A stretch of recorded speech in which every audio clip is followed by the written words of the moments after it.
Daghang nangutana dira bade kung kapila ko magpainom og vitamin sa kuang mga manok pa itlog dire. So ang tubag nako ana bade katulo sulod sa usa ka semana.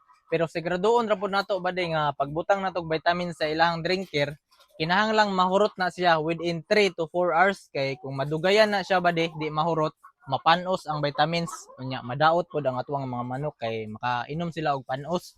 So kinahanglang mahurot siya within 3 to 4 hours. Di na nato na siya paugmaan bade.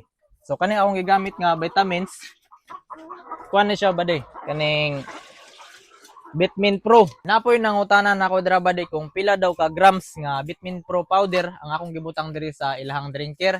So ang akong mixing ana bade sa 5 ka grams nga Bitmin Pro powder, usa ka galon ang akong gibutang nga tubig. So kani siya, duha na siya ka galon kay medyo ubay-ubay man ang mga manok diri. So ako na nang gi-estimate bade nga within 3 to 4 hours mahurot ni siya kaning akong gibutang diri nga vitamins. So kana ra mga bade, salamat og happy farming.